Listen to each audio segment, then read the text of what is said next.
我去过芒沟，也听说过龙门场内的惨况。芒沟人过得很苦，他们出生便是贱籍，无法拥有田地，更别提科举入仕了。他们只因出身不正，就世代无法正常生活。明明是正直善良的人，就活得像个罪人。要改变这一切，唯一的希望就是一人之下，万人之上的权利。我不怨你，是因为这条路一招不慎就会满盘皆输。如果我是你，也会跟你做同样的选择。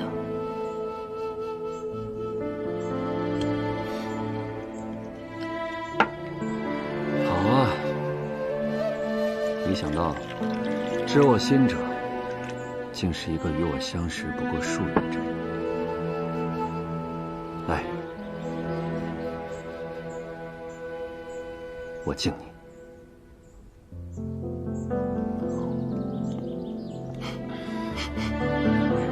别搞得那么煽情，行不行？而且我既然走了这条路，若不思虑周全，连自救的本事都没有，空等他人施以援手，那不如趁早回家种地算了。我问你，御史案到底是怎么回事？为什么度量在死之前说你也是罪人？告诉你真相又能如何？如果我成了你仕途上的拦路石，难道你会帮我？我啊，是个讲究实际的人。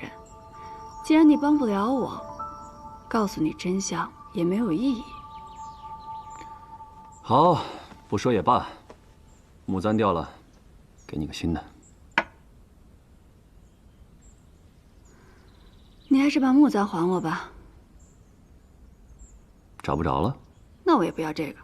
为什么？木簪好啊，它即使摔落泥尘也不会破损，不像玉，脆弱易碎。我就喜欢戴木簪。还要不要？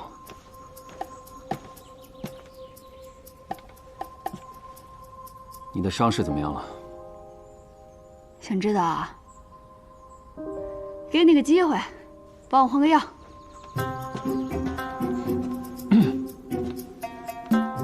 怎么，怂了？你都不嫌害臊，我怕什么？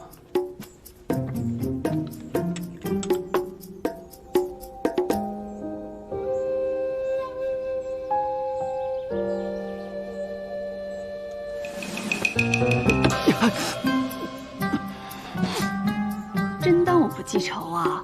一报还一报。毒蛇，刚才还知心人呢，这会儿就毒蛇了。毒蛇又怎样？你这豺狼到现在还没来抓你俩，指不定还憋着什么坏水呢。是下的大理寺狱吗？不，是被丽娟带走了。完了，落到他手里那可真是生不如死。我现在就要去救平安。彩莲，不能自乱阵脚，先想办法。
我府中的酒啊，尚算平平。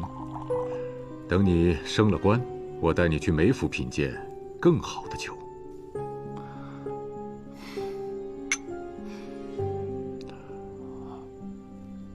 如今，我已在你的麾下，海公要是有什么话，不妨直言。我且问你，你和那个叶平安，到底是何关系？我与他相识不足半月，眼下只是奉旨一道办差，仅此而已。那就好。现在你正值升迁最关键的时刻，谁该帮，谁不该帮。你是个聪明人，我的话到这儿就足够了。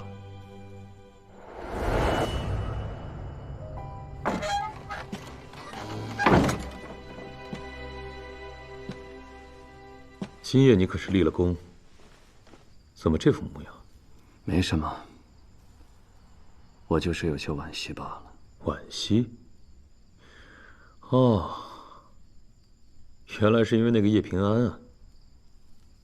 初次见到他的时候，我只觉得他是个骗子。后来呢？后来觉得遇上他这条毒蛇，还真是棋逢对手啊！能让你成为对手的人可不多。究竟是谁要他死？你不说我也知道，是海一平吧？你不用这么看着我，能让你左右权衡的，眼下只剩下这位海尚书了。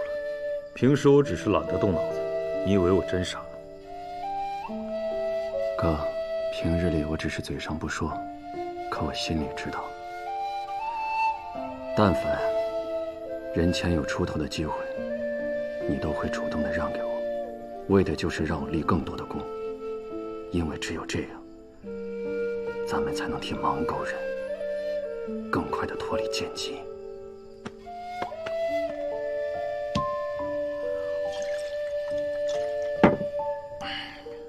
我知道你从来不是干情事的人，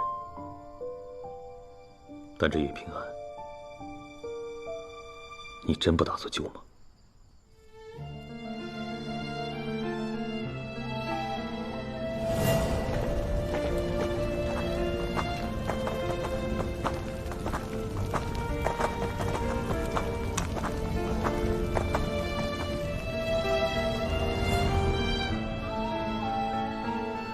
既然还犹豫，不如让老天做个决定。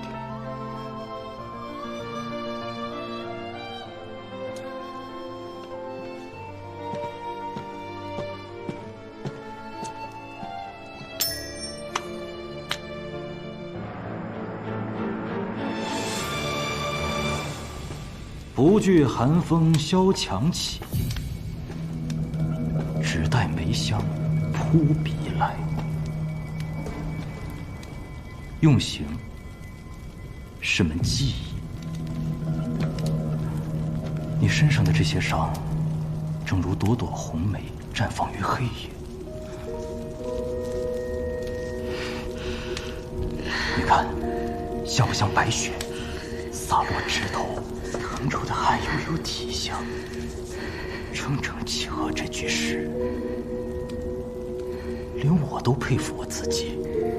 愚公深谙，原来这么喜欢玩花法事。说说吧，军饷莫名失踪，背后究竟是怎么回事？又是谁指使你犯下这弥天大罪？那个幕后主使，今晚不就在那儿吗？你指的是袁嗣？当然是杜良。军饷在他府上，我也在他府上。若军饷是我盗的，便是受他指使，他才是主谋。把一切推给一个死人，你觉得我会信吗？他一个五品郎中，敢私吞全部军饷，还都藏于自己府上。就算他敢，也必定有人给足了他胆子。你说呢？这才是你想要的呀！其实你根本不用给我用刑，我全都会找。你让我要谁，我就要谁。将军、尚书、宰相，是不轻不重的小罪，还是灭族大罪，我都签字画押。你听，刚到亥时，你这副模样，多败兴！我可是为你准备了漫漫长夜，我心想出了很多种刑罚，都还没有叫人试过。金汤刑、蛇海刑、骨笛刑，没有刑罚，公子就出不来。你看，世事盘问那么多案子，是哪种人士最让你兴致高昂？我猜是高官贵胄，看着他们从高胆的折尽宁朝，尊严一点点被你撕碎，这种反差才最让你快活，对吧？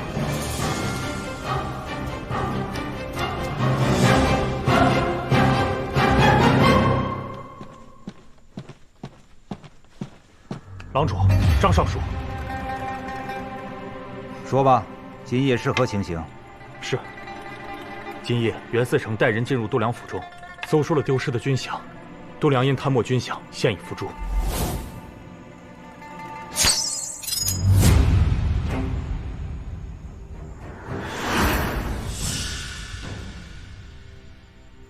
是意外磕死的。哎呀，张尚书，我看程慧也算是屈才了。你那刑部不是还缺人手吗？多谢郎主，小人没齿难忘。你妹妹还有你老母亲，我也会让人好生安置的。多谢郎主。起来吧。是。还有那个叶平安，也已被厉郡押入大牢，正在连夜审问了。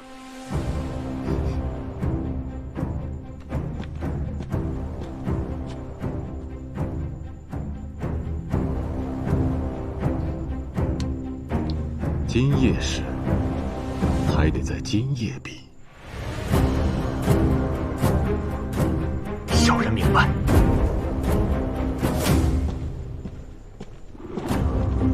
此等大案，刑部需要拟个奏章报进宫里，也得明日了。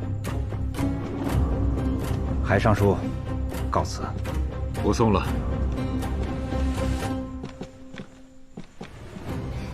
派人盯着程慧，看他到底能不能除掉叶平安。是。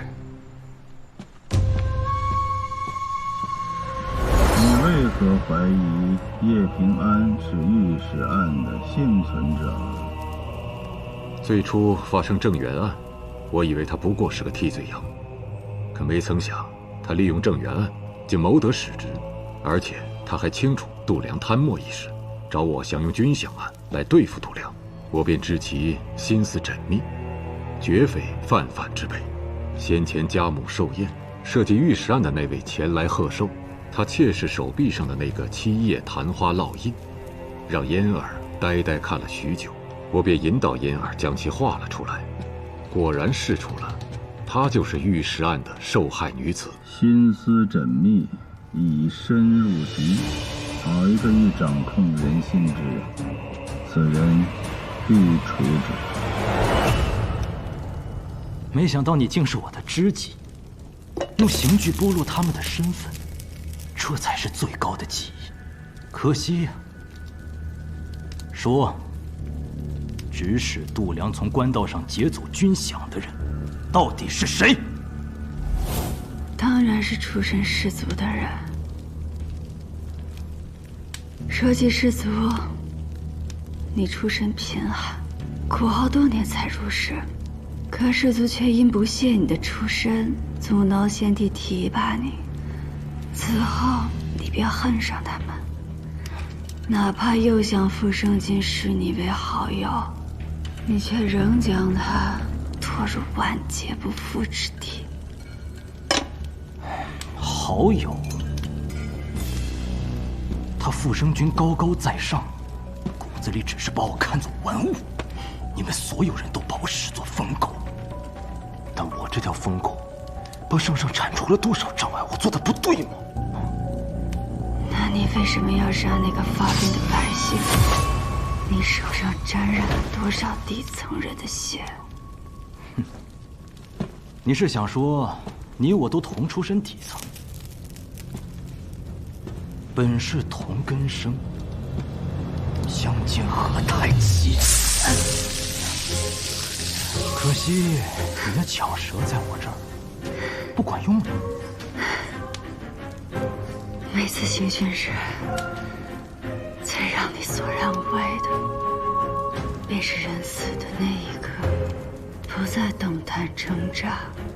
因此，对于我这种体弱的凡人，我倒有一个颇具技艺却又不会重伤的刑罚，可有兴趣？说来听听。龙鳞满床波浪式，血光点点香而起。取鱼鳞相间，便是龙鳞；再将其挑落，血染斑珠，这便是香而起。来人，马上去给我弄几条鱼来。这里是宵禁，去哪儿用鱼啊？去找郡押回牢房，让他好生歇着，待会儿再好好招呼他。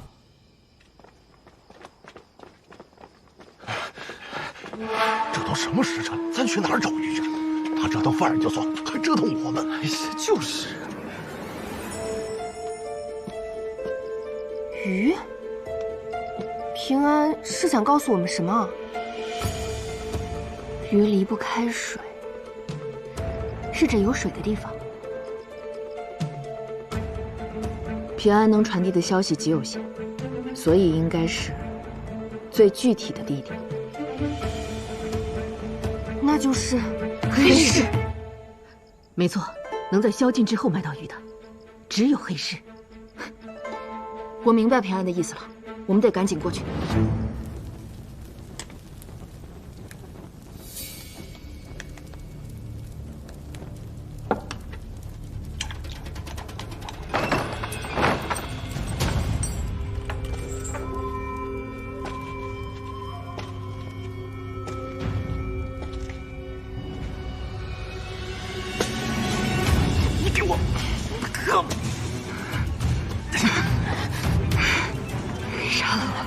不但不可以立功，你还会死。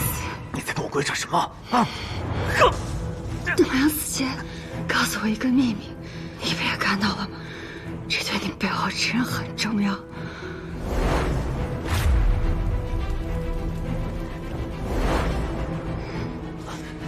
他跟你说了什么啊？董阳行贿了很多人，他想跟那些人的交易记录成册，若出事，这本名册也会公之于众，你背后的人就会倒大霉。可如果你拿到这本名册，就是大功一件。那他在哪儿啊？说。黑市旅店。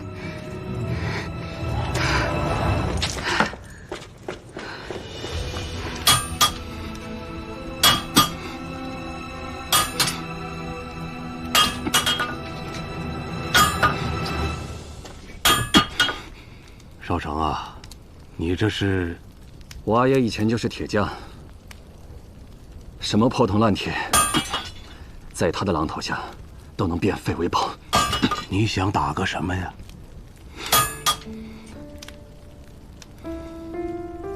给自家人的腰牌。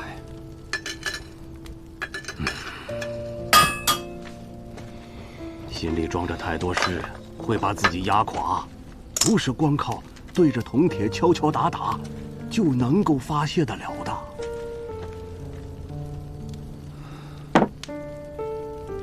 古树，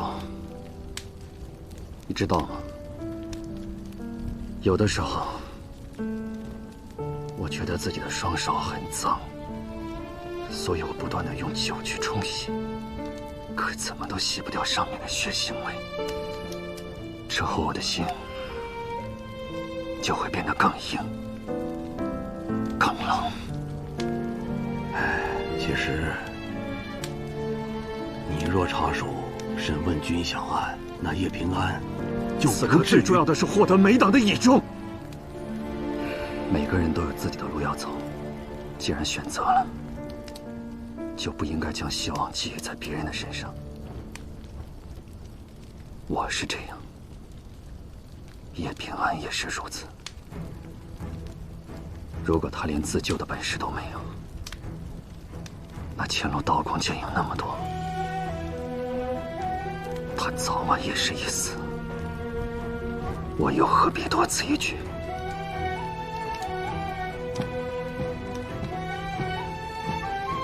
有人要杀你，为什么？因为度娘死前告诉我，有本行贿的名册藏在黑市。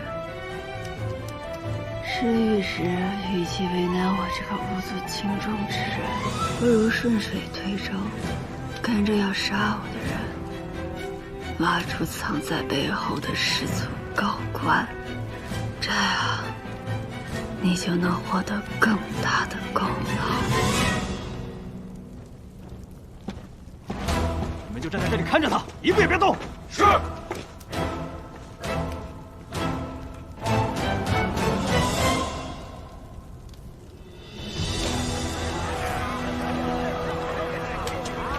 来，看一看，看一看，都是稀罕玩意儿啊！随便看，来看看吧。哎，别走啊！哎，看看，都是好东西啊！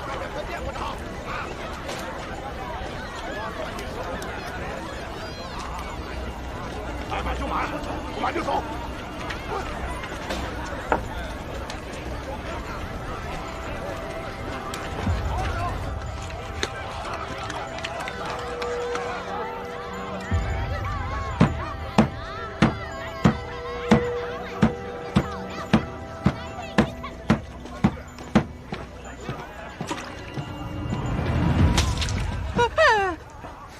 老板，来买鱼的吗？刚杀的。我是杜郎中的人，来取他让你保管的名册。名册？什么名册？我们这是卖鱼的，没有你说的那玩意儿。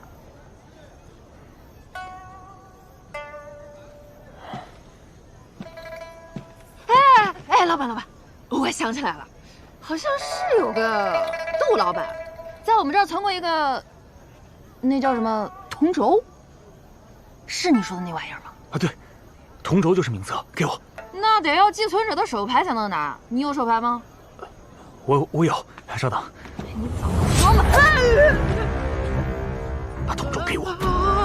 别上当啊！快给我！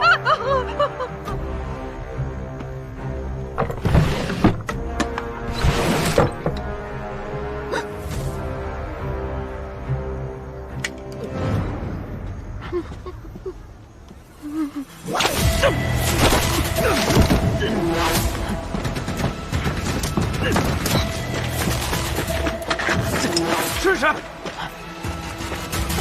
追！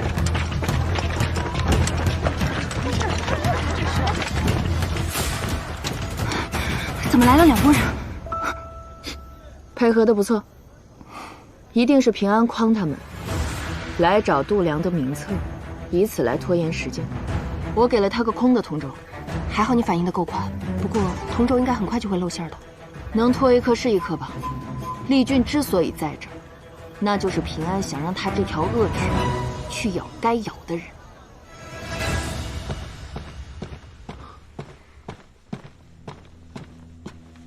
郎主，盯梢陈慧的人汇报，陈慧不知为何突然离开刑部大牢，去了黑市。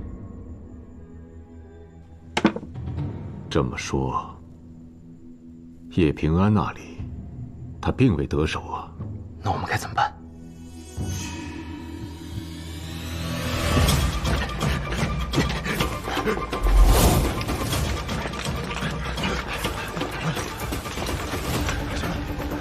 分头追！是。陈慧，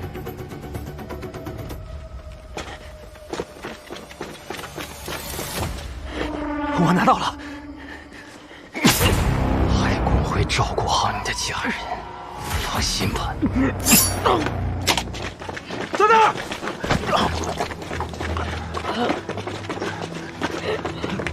说，杀你的是什么人？我娘过上好日子了。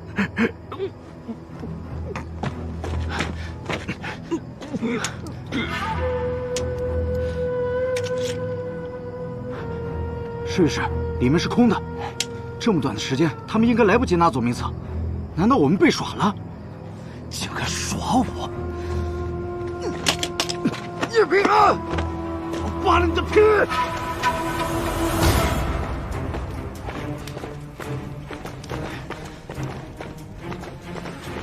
试试。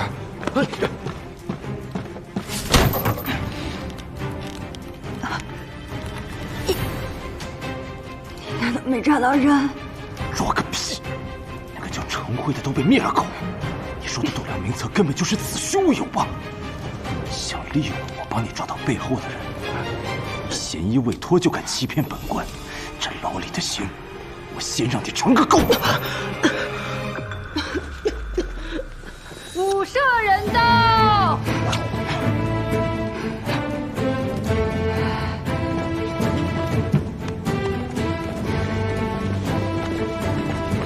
圣上口谕，大胆密郡，叶平安乃朕亲封特使，以岂敢胡乱抓人？命你即刻将叶平安无罪释放。臣未能体察圣意，臣有罪。立功行事要是再这么不知分寸，你的那些刑罚，恐怕只能用在你自己身上了。还不快滚！走。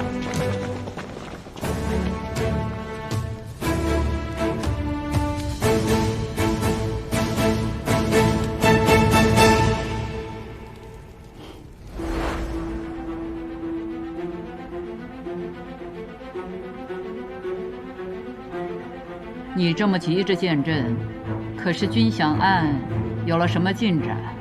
陛下与臣协查办案之权，是开了天恩。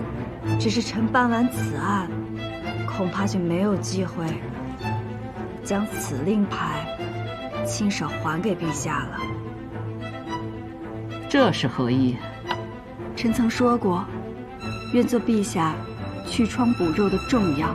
可陛下除了臣这副药，还有库里那柄重剑。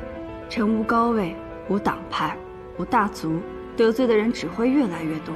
只要他们罗织些臣的罪名，那柄重剑一挥，臣这药罐子只怕就得粉身碎骨了。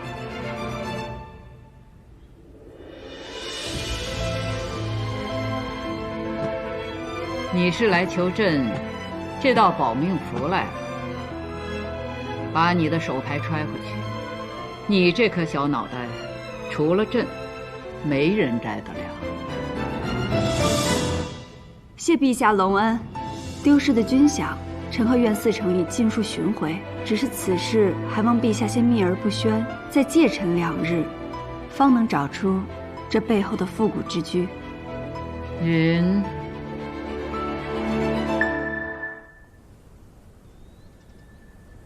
袁绍成忠君体国，恪尽职守，于军饷案中立首功。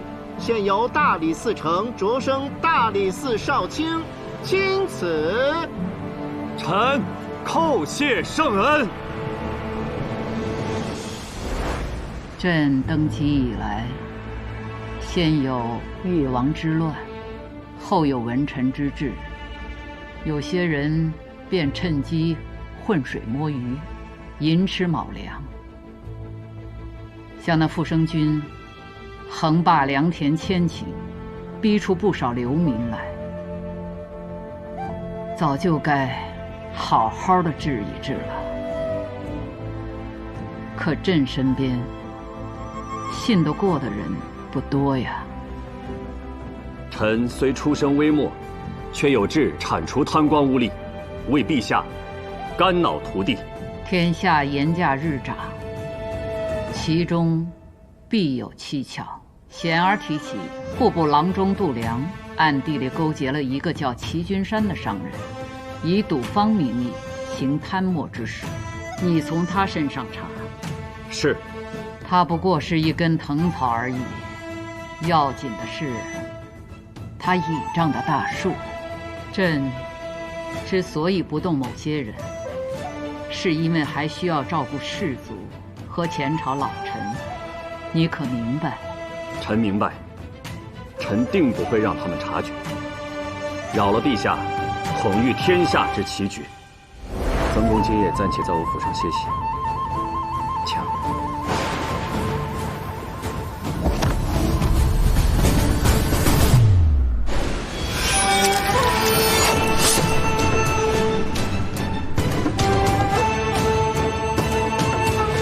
承吾郎，要你坚持，若想保命，我只能随愿生动。臣借假杀曾宣，获取度量信任后查明，度量多年来勾结齐君山，敛财共计约30万两，金鱼现银9万4千两，加上抄没的度量家财以及齐君山赌坊之账，已尽数收归国库。查办度量之事，你做得不错。皆是陛下雄韬伟略，运筹帷幄，臣不过是听令行事，不敢居功。严驾上长查得如何？臣尚未查到度量牵涉其中，不过，臣怀疑有人通过度量在户部盐税上做手脚，还望陛下允准臣彻查户部之账。准，但阵仗不要大，1、2个得力的人随行即可。是，陛下，臣心中已有怀疑之人，只是尚无实证，不敢妄议。朕知道，没有证据，就找出来再回话。是。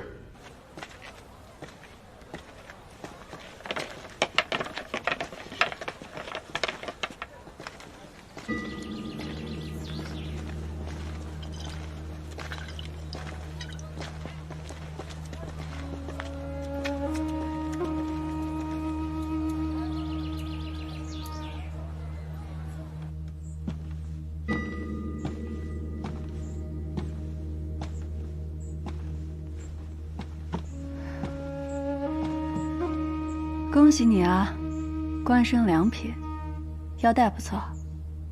你就不怨我没有对你施以援手吗？为什么要怨你？你我又无朋友之意，各为其利罢了。何况你在升迁的重要当口，更不能与我这获罪之人有所牵扯了。我倒宁可你能骂上我2句，也好过在这里恭贺我。袁绍成，你其实心里根本不满足于现在这个位置，你志在拜相，对吗？